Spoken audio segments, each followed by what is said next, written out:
Right, so now it's my great pleasure to introduce you to our keynote speaker for today, Dr. Thomas Olsson, who will be addressing us on the very important topic of demonstrating, evaluating, and rewarding excellence in university teaching, and he'll be giving us a Swedish perspective.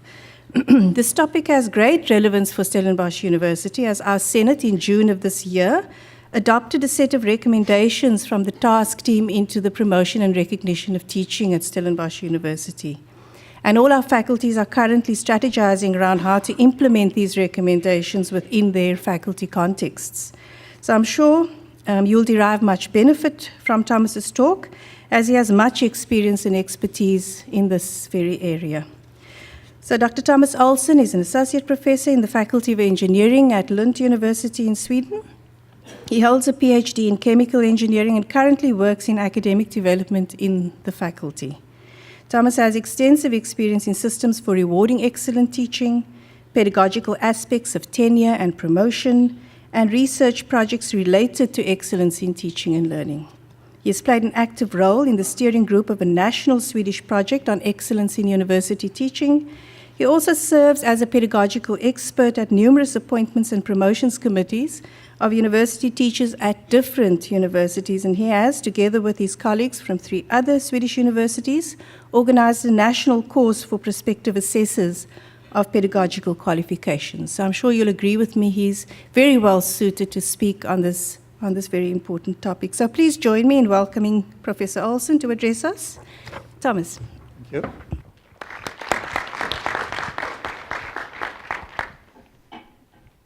I think I will stay down here.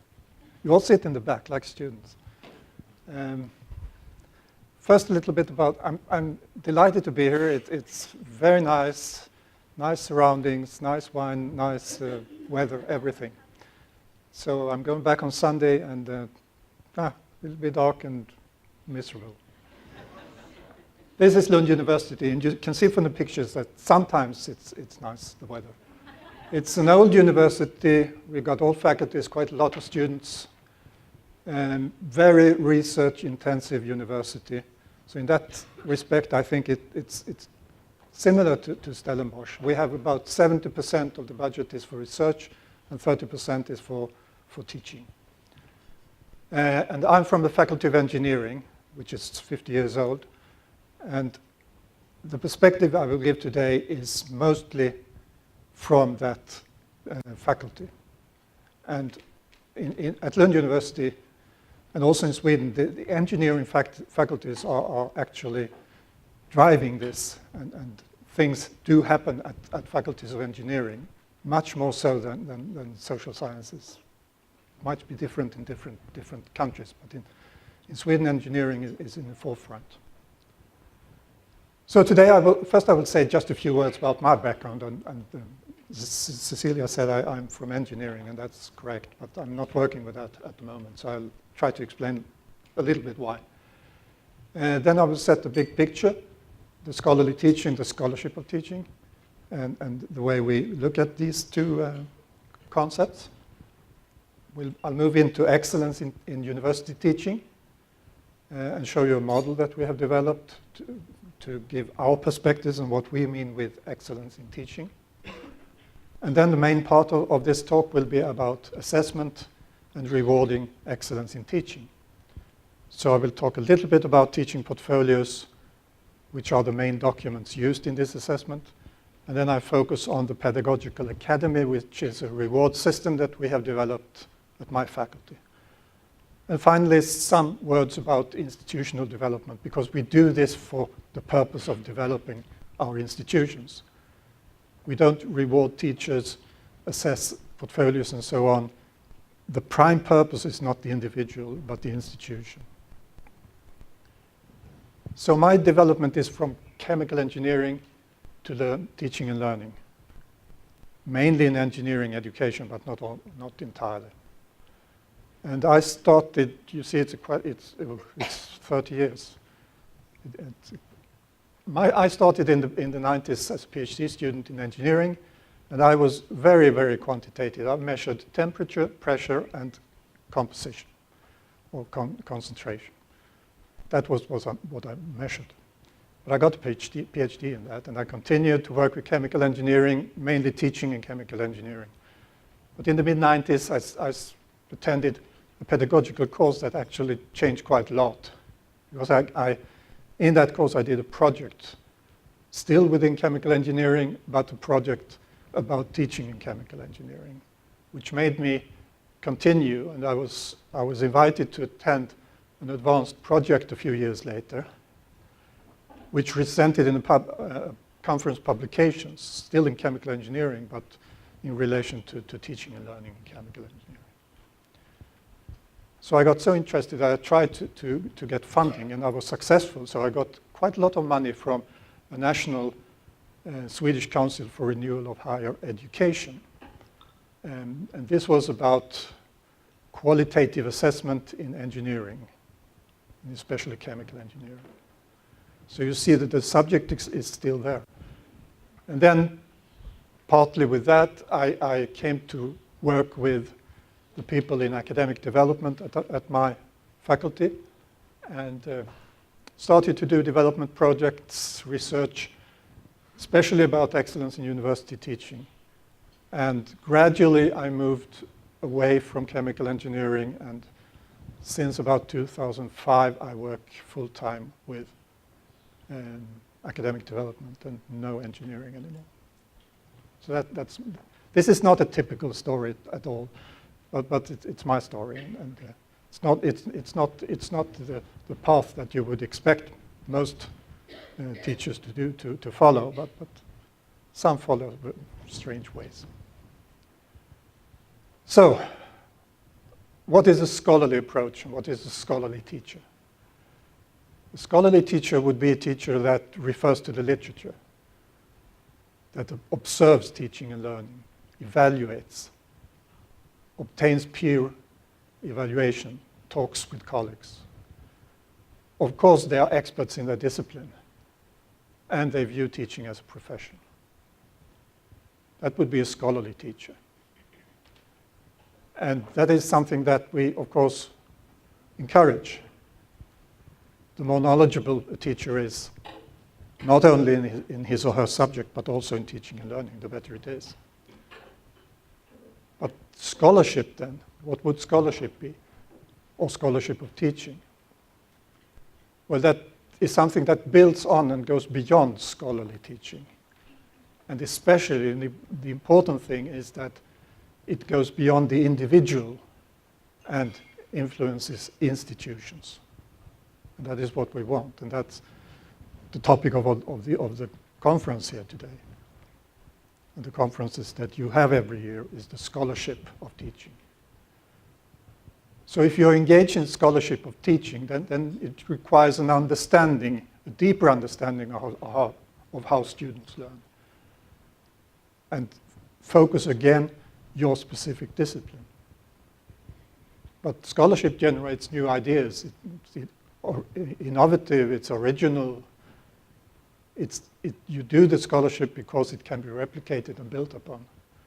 So you have to be public, you have to document what you do, you have to invite the things you do to peer review. That would be scholarship of teaching. This all started 25 years ago in the United States with a very influential book by Ernest Boyer from Stanford called Scholarship Reconsidered. And in this book, he defined 4 different kinds of scholarship: discovery, integration, application, and teaching. And he did this, and he wrote the book because he thought that teaching was undervalued. These 4 scholarships have been debated. Is it really 4, and so on? Discovery would be what we normally call research. And then you have integration, application, and the new thing was a scholarship of teaching. That any teacher in any subject would treat his or her teaching scholarly. Another American, Lee Schulman, a few years later, he was also at Stanford, characterized an activity to be defined as scholarship with 3 bullet points here. So it should be made public, subjected to peer review, and accessible for exchange and use by others.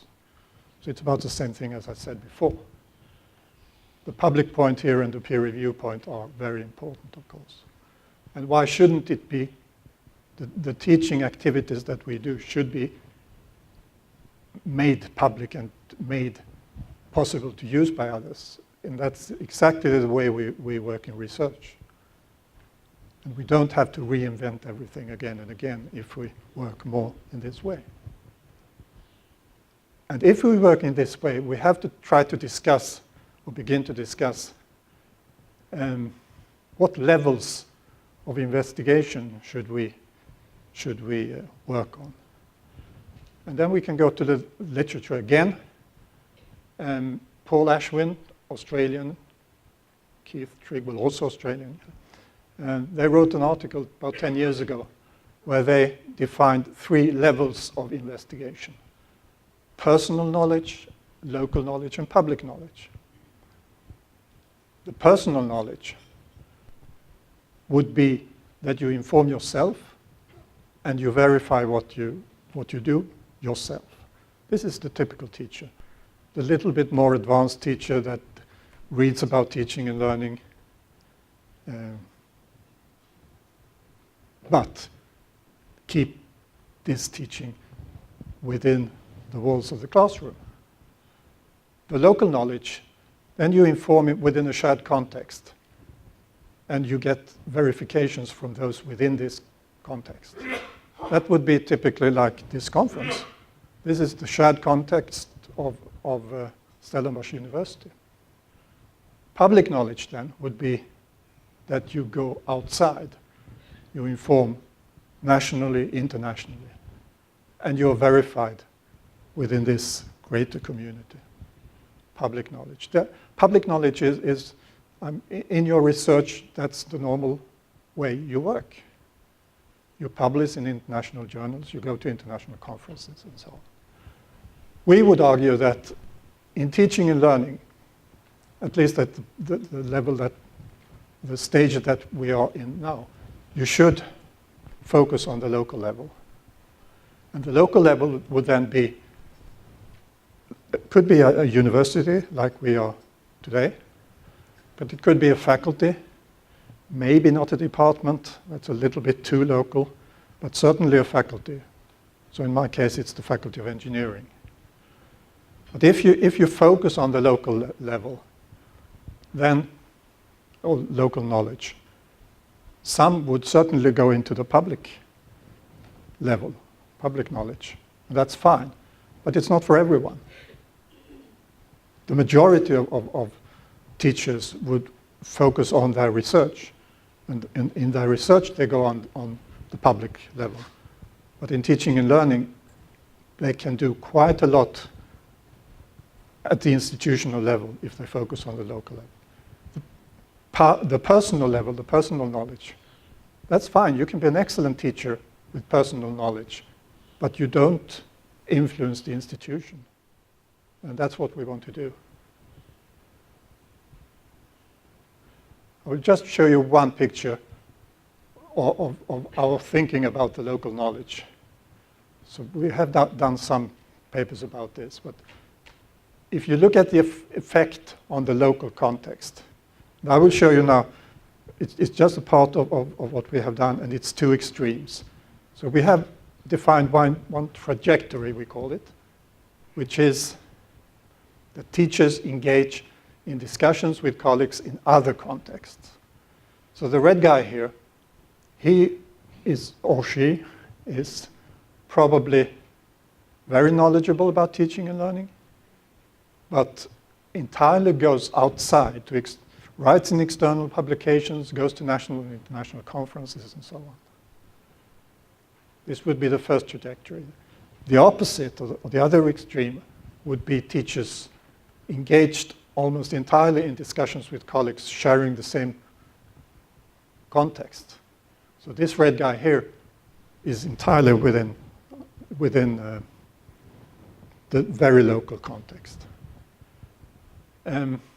We would argue then that we need both. And both these extremes could be also, of course, in one person. But the second trajectory is extremely important. And if everyone would go for number one, we would lose the influence at the institutional level. So number two is very important here. So these 2 days we've been talking about teaching in many ways. And what we are here for, and the purpose of the conference, is to improve teaching and learning at Stellenbosch University, of course. So good teaching would be something that's better than teaching then. But I'm talking about excellent teaching, and obviously that's even better then. But what is it? And then we have now introduced scholarly teaching and scholarship of teaching. Is that even better? Not necessarily, is it? It's a little different dimension, isn't it? Scholarly teaching, scholarship is about being knowledgeable. Excellent teaching, that depends what we mean by excellent teaching. But and I'll show you how we think about this. But it's certainly not just being excellent in performance. So there has to be some kind of mixture here. Then we've got educational research. And maybe some of you are from education.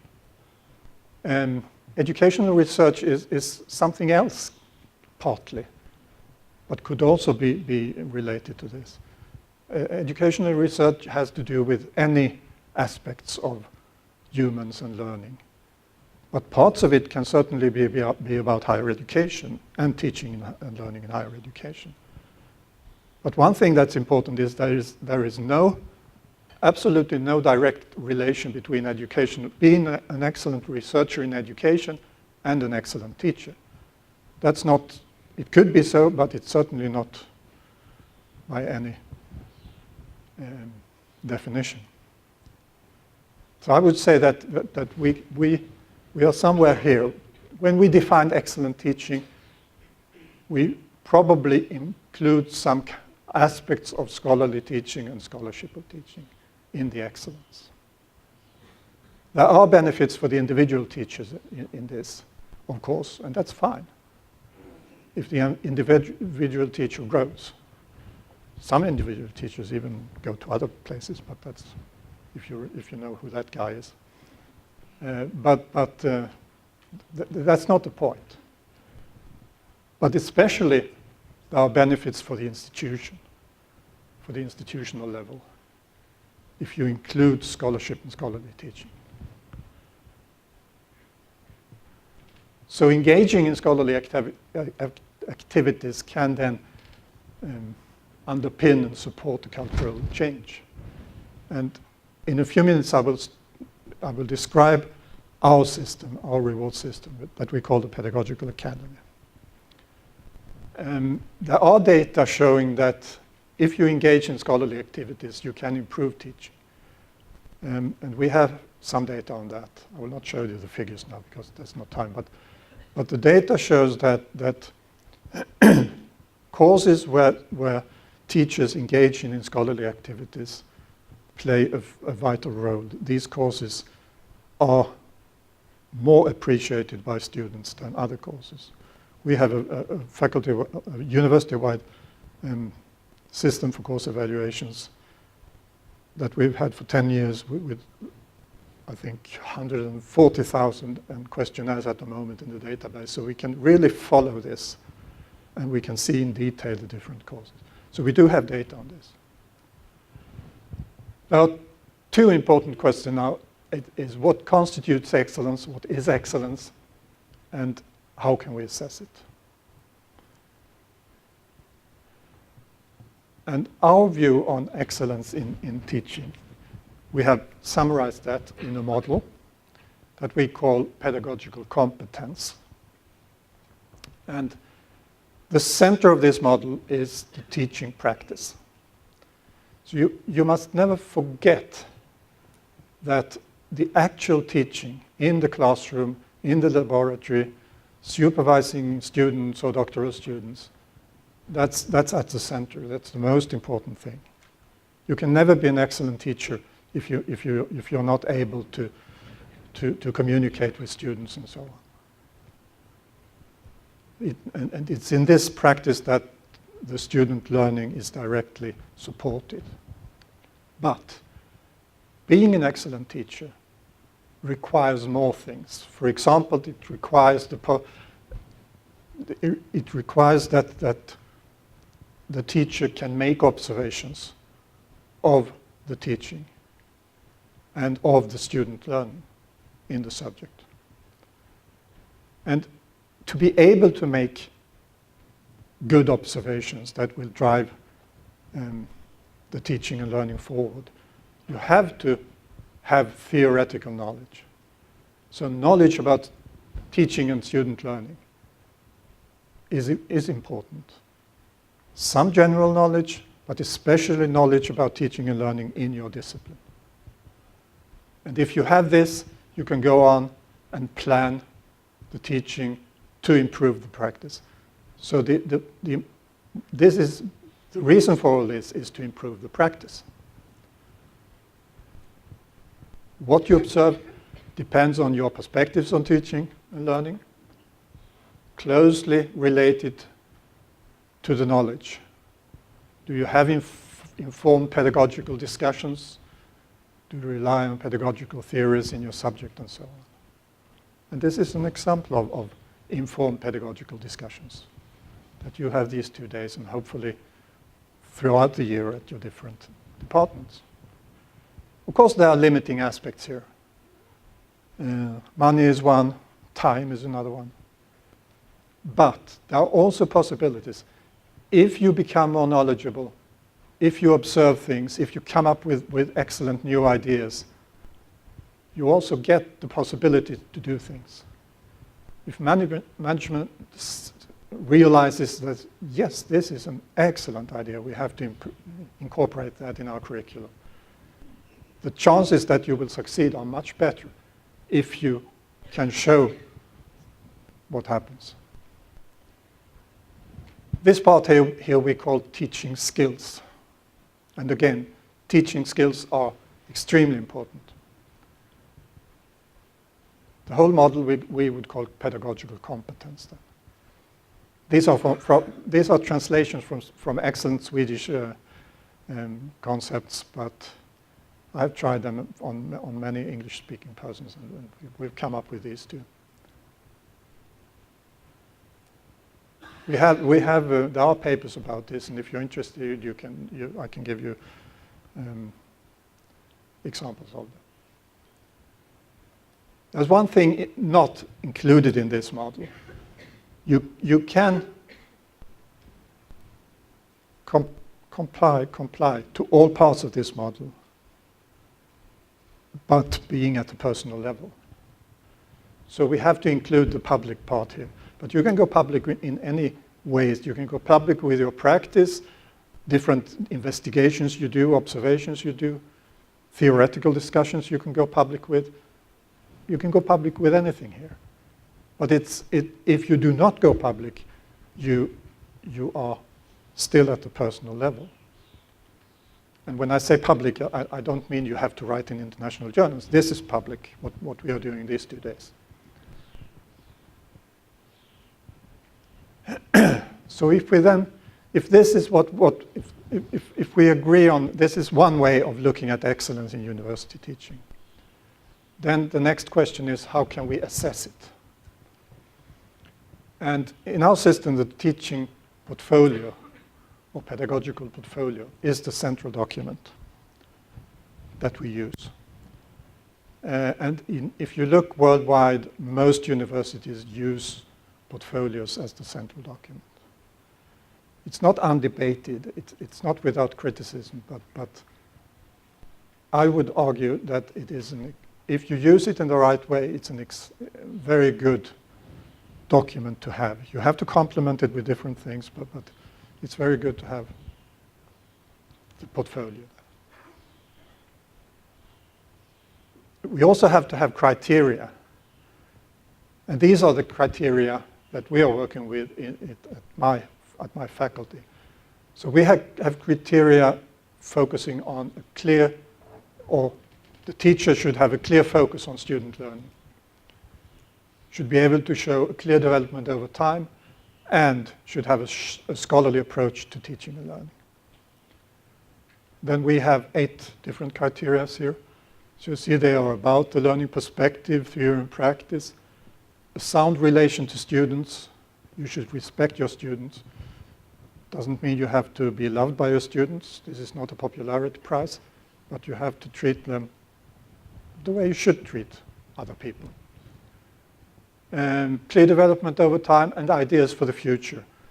In research, you would never get a research grant if you cannot explain what you're going to do in the future. And I think an excellent teacher should be able to give credible answers to what he or she wants to do in the future, to develop teaching and learning. The scholarly approach could be the most difficult part, but you should have a reflective perspective to your teaching and learning. You should be able to search for knowledge about student learning in your discipline. How do you know that they learn these difficult parts of your subject? And you should make findings public. That's the definition of being engaged in scholarship. So these are the criteria. If you look at criteria from different universities, especially in Sweden, but also abroad, the 3 main headings here, you would see them in most universities. Some universities have focus also on other aspects. For example, they're more focused on leadership, more focused on supervision, and so on. But leadership and supervision can certainly come inside these, be part of these criteria as well.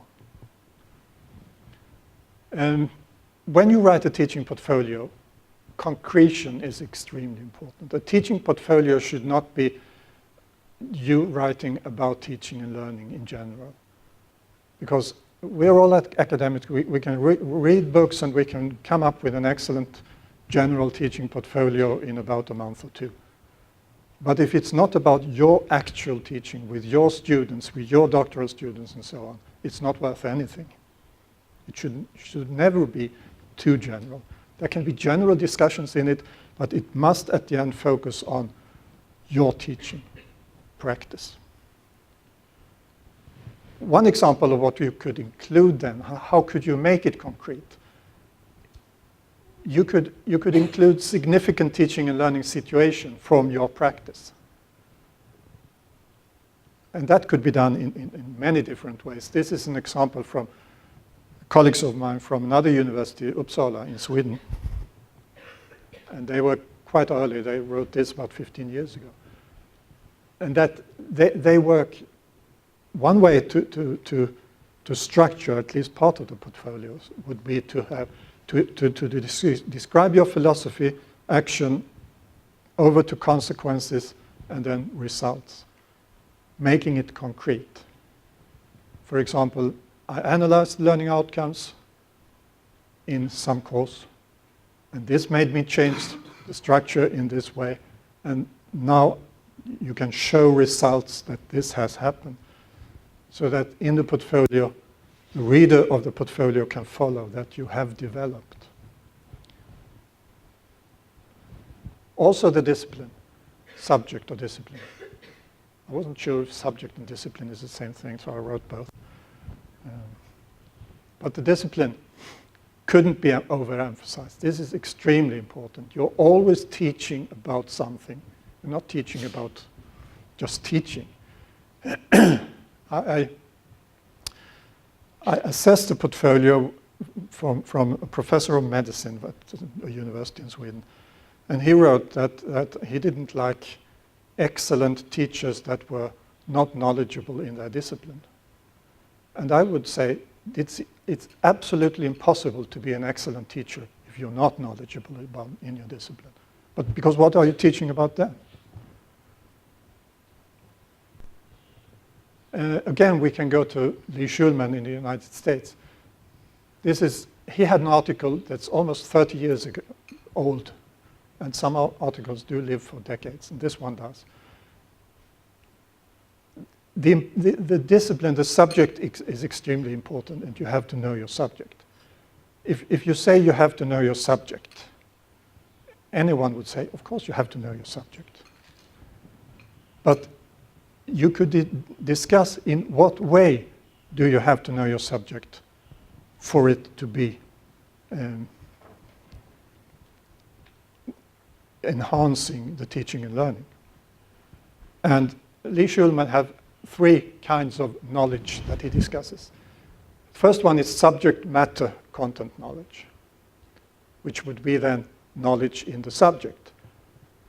And I just want to say that I have heavily simplified what he writes in the article here. So if you're in education, this is very, very simplified and might even be a little bit wrong something. But it's my interpretation of what he means. So subject matter content knowledge would be about knowledge and organization of facts and ideas. Not just knowing the subject, but the organization of facts and ideas within the subject. Rules and norms within the subject that support the content. And knowing that something is true, and also understanding why it is true in your subject. Many of you will say that, of course, if you know the subject, you know all these things, but not always so.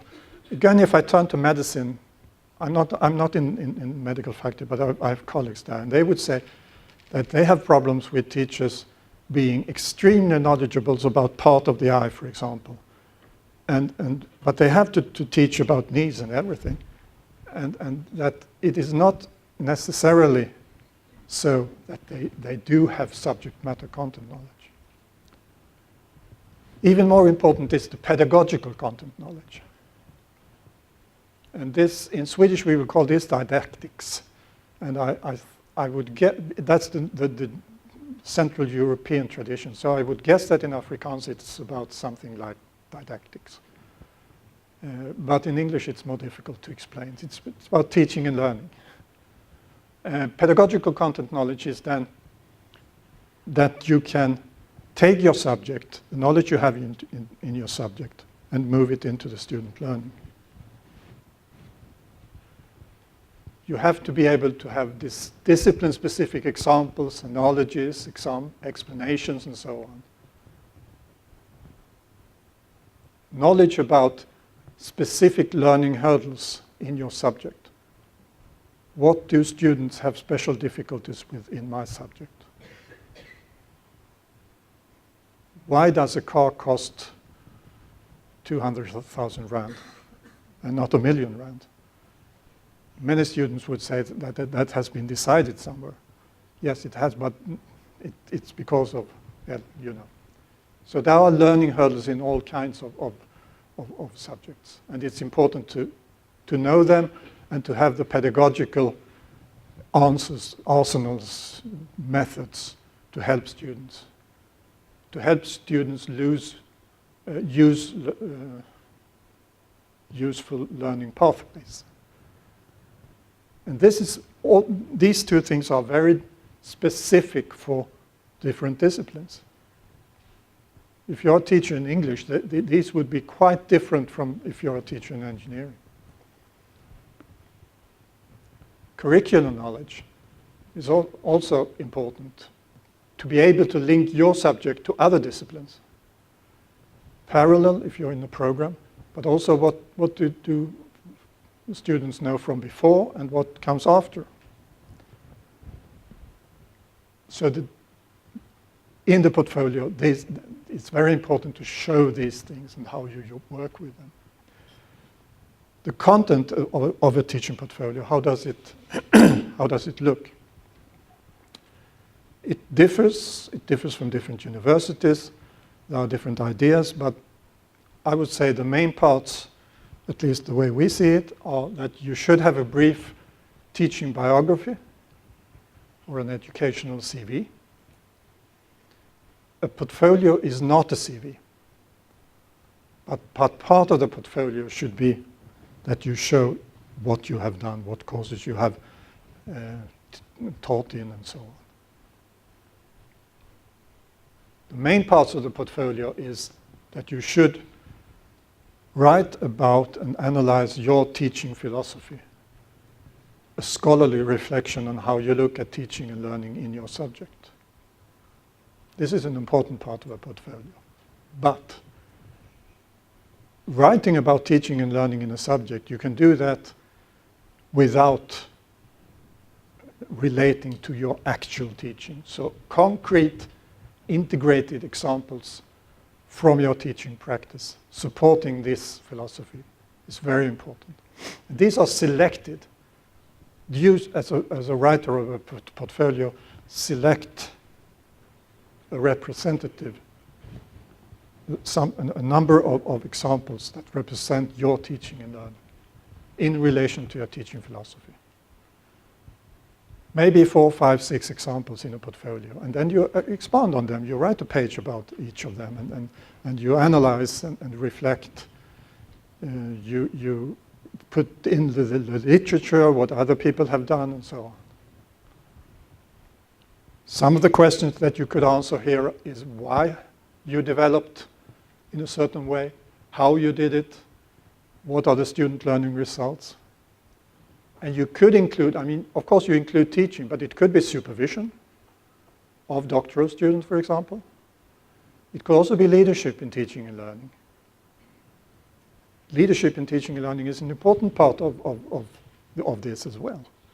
Not just writing, yes, I have been head of studies for 5 years in this and this program, period. That's not enough. You have to discuss in what way does this support student learning? And what have you done to improve that? Finally, supporting documentation. You have the examples, you have the philosophy, but you have to support it with documents because you have to, your portfolio has to be reliable and truthful. So the supporting documentation is very important here. Testimonies and schedules and whatever. So the final part now is the reward system that we have developed at my faculty that we call the Pedagogical Academy.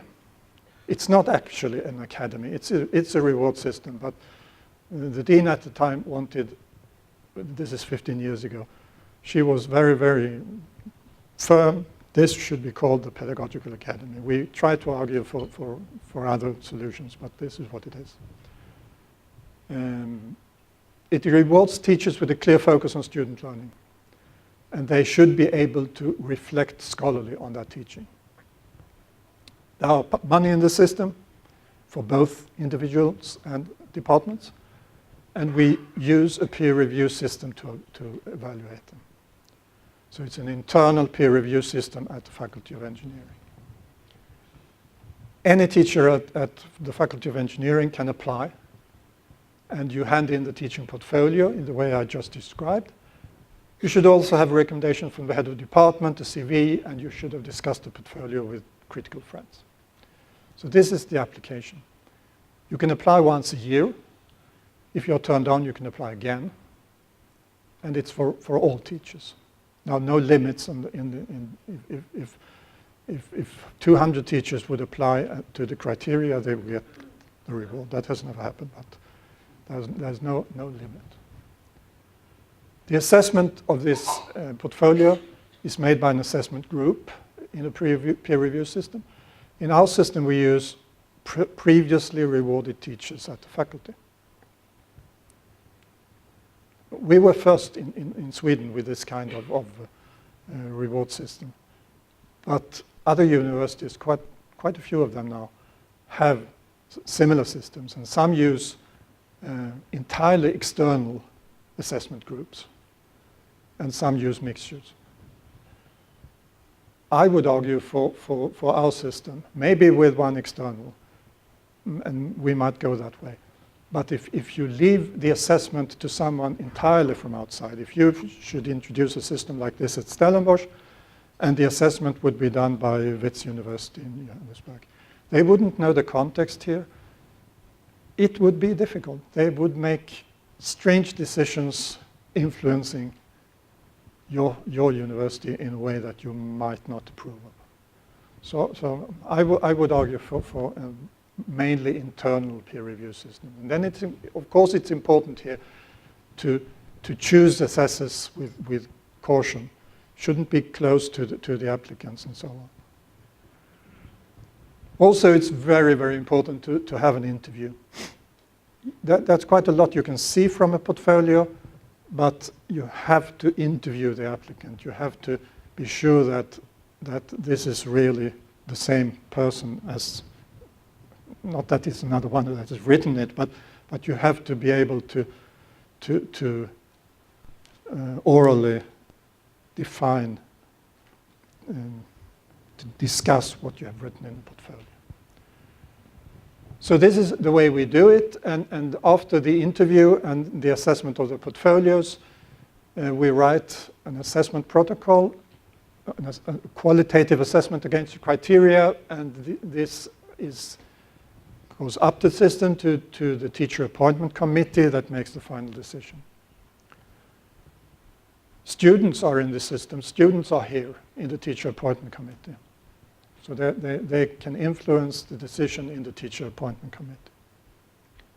If you are successful, you get the title Excellent Teaching Practitioner. You get a nice diploma, you get a raise in salary, and there are teaching grants for the department. And these are permanent. So there's a raise in salary, permanent. You never know what happens with the salary in the future. But about 80,000 rands that the department gets for each successful applicant is permanent. So that's in the budget every year. So if you have 10 excellent teaching practitioners at your department, you would get 10 times that amount. And if you're unsuccessful, you get less. So unsuccessful department pays for the most successful departments, which is actually exactly what we want by this. If you look at some statistics here, we have rewarded 116 teachers from the start in 2001 up until 2015. We paused the system. There were no the system was paused. Is that the English word? We didn't have any applications for 3 years when we did an evaluation of it. But it's about 10 to 15 years now. So 116 successful applicants. And we have about 650 to 700 academic teachers at our faculty. So we are, I mean, it's a slow process, but you would never expect everyone to get the reward, but it's slowly growing. What we really like is that we attract all kinds of teachers, and that 1/3 of the excellent teaching practitioners are full professors. That's very good. Also that all departments are there. Timeline, this takes time, especially at the kinds of universities that we represent, research-intensive universities. I mean, I could have had 4 different keynotes about this, but how do you implement it? That's another keynote. So there are extremely many questions here, but we do have experience in it. But it takes time. So the idea came in the late 90s, and then there was a working group. I was part of this working group. We worked for about a year before we implemented the first version. And then after a few years, we had a research project because there were so many questions that we wanted to have answered. So I was also part of that research project. We also included educational researchers from our Department of Education, persons that we knew and relied on.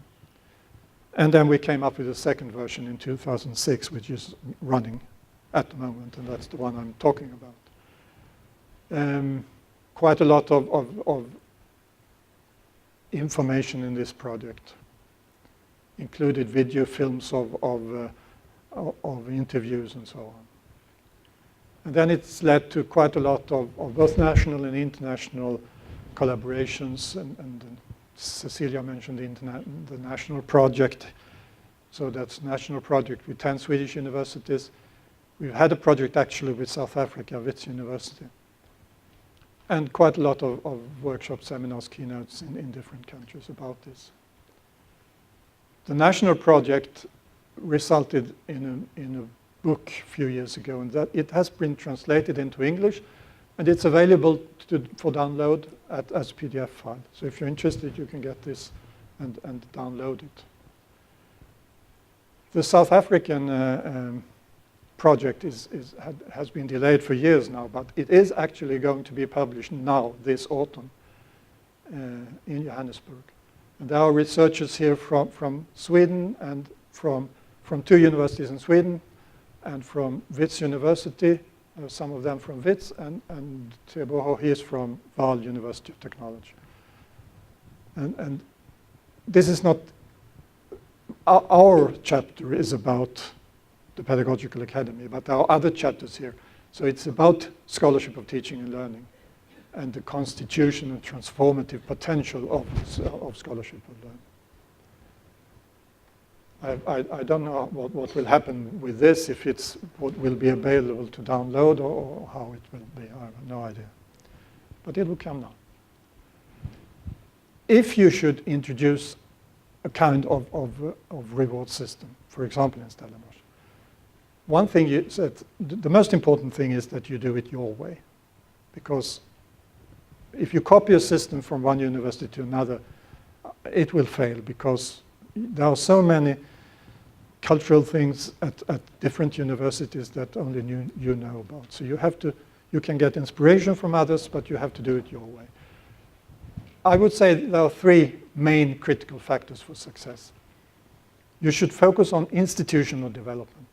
It's very nice to have a reward for the individuals, and you should keep that, of course, and the individuals are very pleased when they get rewarded. But you do it for institutional purpose, for the development of the institution. It's important to have an integrated pedagogical development, that you have an idea at the university what you're doing, what kind of pedagogical courses you have, how you treat teaching and learning and so on. And that a reward system is integrated with this, the criteria, everything, so that it sticks together. And you should have a scholarly approach. I think these are 3 important critical factors. If you look at my faculty, we do have lots of pedagogical courses, and all our pedagogical courses include scholarly based projects. Maybe not very, very long projects, but they are scholarly based, and they are put on the website. No, not on the website, they're in a database, but accessible for others to learn from. Local arenas are important. We have a campus conference every 2nd year. We have newsletters, seminars. So this local arena here is one thing that you already have. The money is not unimportant, especially for institutions. If your institution or it should be departments here. I mean departments. The money for the department is important, because it shouldn't be something that would cost the department even more. And also the individual should get some reward here. It's important to have support and trust from the leadership. We have been very lucky. We've had 4 deans in the last 15 to 20 years, and they have all been extremely supportive. You should, this is our model, but it is important that you think about what you mean with pedagogical competence or pedagogical skills or excellence in teaching. And that you define that in relation to teaching skills. Because the teaching skills, the ability to perform, it's important, but it's certainly not everything. It's part of the excellence. It's important that the criteria are possible to reach, and that the criteria are criteria that you feel at your institution it fits into how you work at your institution. And I would suggest a peer review assessment. Peer review is the way we work in academia, it's the way we review all our research in research papers, research applications, and so on. We should use peer review here as well, I think. Finally, just how much do I have? 2 minutes. Okay. The development here. we have had this now for 15 years. Do we see any development at my faculty? We do see quality enhancement. In the book that will be published here in South Africa, we have examples of teaching portfolios and conference papers, and we have criteria, and we have looked at the development of the quality of these, and we see clear development over the past 10 years. So a clear development of teaching portfolios and conference papers. And this will be in our chapter in the book. Has it influenced the culture at the Faculty of Engineering? Yes, it has. We have quite a lot of data supporting that. I've already talked about the kinds of teachers that we are all kinds of teachers, from professor and downwards, are interested in this. If you look at the leaders at the faculty level, the dean and the vice deans, that's 5 persons now. 2 of them are excellent teaching practitioners. So that's 40%. If you look at the heads of departments, that's very important. We have 18 heads of departments, and 6 of them are excellent teaching practitioners. That has a huge importance, because the heads of departments, they sit on the money. I suppose it's the same thing here. So they are extremely important in the university. And if 6 of them, that's 1/3 of them, have gone through this process, they will never come up with the kind of stupid decisions they made in the past, because these 6 are so important and so influential here. If you look at different committees, research committees, teacher appointment committees, program committees, in all these committees, there are 1 or 2 excellent teachers, which is also important for the debate, for the discussions, and in the end, for what decisions will be made. It has influenced recruitment and promotion at the faculty, especially promotion.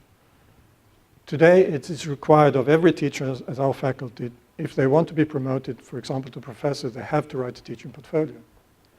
And they have not as extensive as when they apply for the reward, but it has to be a portfolio there.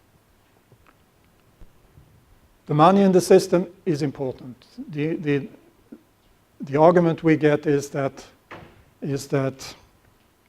it shows that the faculty is serious. That's the main. It's not as much the amount as the signal that this is serious. What about the students? We as I said, we have a faculty-wide system for course evaluations. And if we look at this, we have done this, we see that rewarded teachers are responsible for high-quality courses. And that's also important. Thank you. Okay, so we've got our first question here. Yeah, thanks very much for a very interesting presentation. Johan Rover from Biochemistry. I have a question with regards to this, the reward program that you can apply for, and the academic staff that get these awards. For most of us academics, our task is defined as being teaching and research, typically in a 50% weighting, or 45 plus 10% community interaction.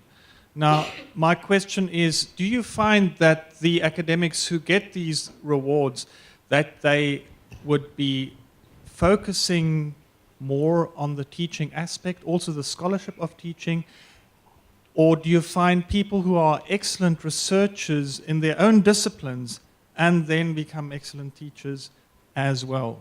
So my question is, if you look at your own development, you started out as a scientist or as an engineer in your discipline, and then you moved more into this pedagogical field.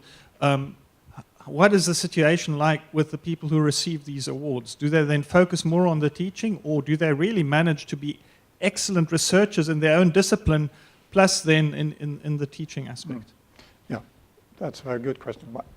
You shouldn't look at me too much, because that's very special. The majority, they wouldn't go that way.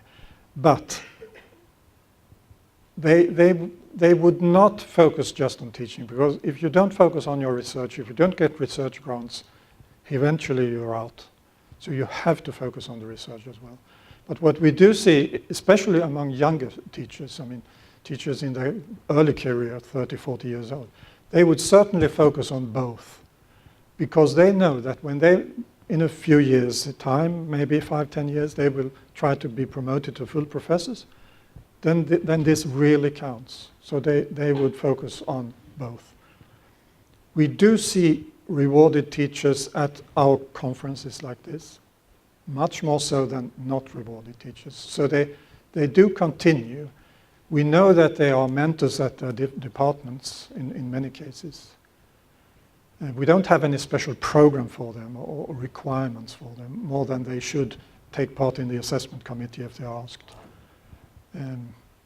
I wouldn't say that they will go away from their research, because and we don't encourage that at all. But they become, when they do this, it is an investment. You don't do this for 2 months. So when they have gone through the process, they certainly, it makes something with them.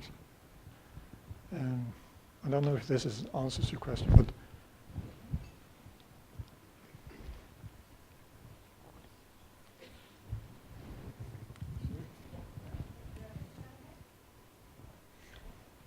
Hi, thanks. I'm Renelle Stein from the Postgraduate Skills Development Program at Stellenbosch. I was particularly excited about your focus on the institutional development as opposed to only the individual development.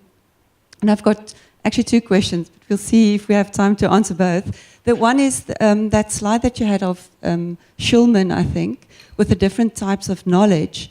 And because I'm specifically interested in supervision rather than teaching undergraduates, how would you, I was sort of thinking as you were showing the slide, how would you apply that to a postgraduate supervision scenario?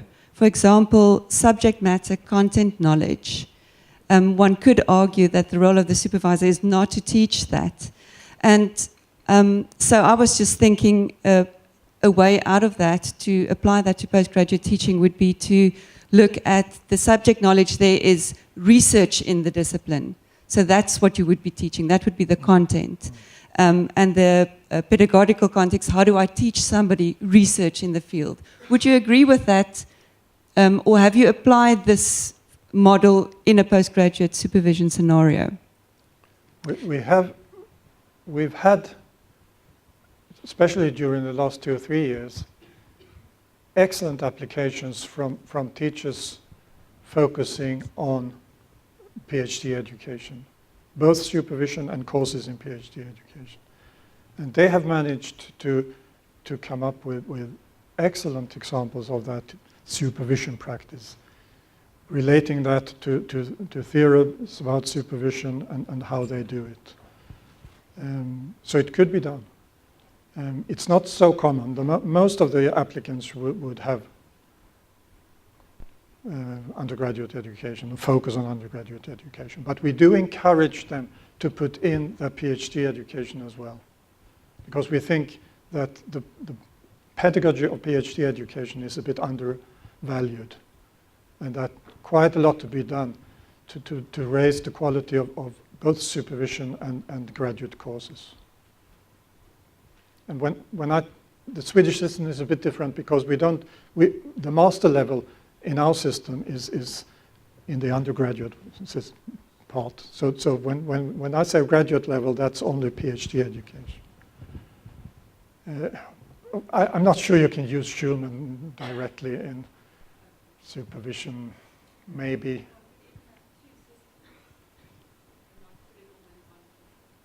Two systems.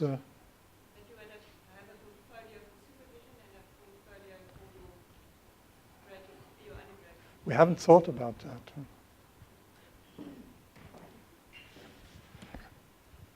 The examples that I mentioned